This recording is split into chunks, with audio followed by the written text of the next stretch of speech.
Luquet. Merci, Monsieur le Président. Ma question s'adresse à Monsieur le ministre de l'Éducation nationale. Le Président de la République a annoncé ce matin, lors des assises de l'école maternelle, un abaissement à 3 ans de l'âge de scolarisation obligatoire. Si cette annonce apparaît pour certains comme symbolique, elle reconnaît la maternelle comme une véritable école tournée vers l'épanouissement de l'enfant, l'acquisition du langage et le moyen de lutter contre les inégalités sociales. Abaisser à 3 ans l'âge obligatoire de l'entrée à l'école, c'est ainsi affirmer l'importance décisive des premières années de vie pour les apprentissages et prévenir le décrochage scolaire en réaffirmant la place essentielle du langage dans la construction de l'enfant. Comme il a déjà été rappelé dans cet hémicycle, de nombreux enfants se retrouvent en difficulté de lecture et de compréhension dès l'école élémentaire. Ces enfants, en mal de mots, sont promis à mal apprendre à lire, à mal écrire.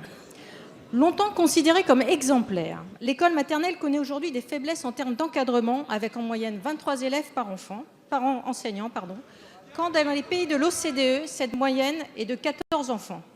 À cet effet, Monsieur le ministre, pourquoi ne pas s'inspirer de ce que vous avez initié pour les classes de CP et CE1 en étendant le dédoublement aux classes maternelles? Si le nombre d'enseignants est déterminant pour l'encadrement des enfants, se pose aussi la question de leur formation. Les besoins des enfants de cet âge nécessitent une spécialisation des enseignants et les particularités de l'école maternelle, une adaptation de leur cursus.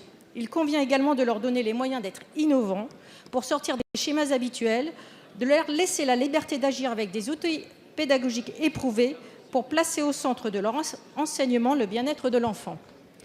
Comment comptez-vous répondre, Monsieur le ministre, à ces nouvelles approches, aussi bien en termes d'orientation pédagogique que de programme, mais également d'implication des parents et de l'ensemble des acteurs, que ce soit entre autres les ATSEM ou les animateurs de centres de loisirs, pour que l'enfant soit au cœur de la réussite éducative. La parole est maintenant à Monsieur Jean-Michel Blanquer, ministre de l'Éducation nationale.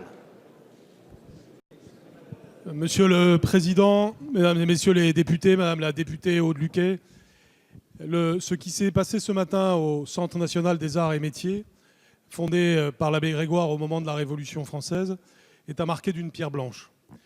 Parce que l'histoire de notre République est scandée par des événements qui lient l'école et la République. L'abbé Grégoire, en fondant ce centre, qui d'une certaine façon prévoyait les enjeux de la formation tout au long de la vie, dont nous parlons beaucoup aujourd'hui.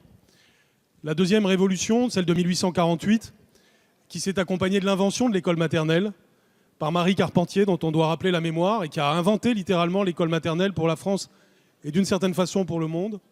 Et puis, bien entendu, la Troisième République, avec en 1882 l'invention de l'instruction obligatoire, avec la loi de Jules Ferry, dont nous fêterons demain d'ailleurs l'anniversaire.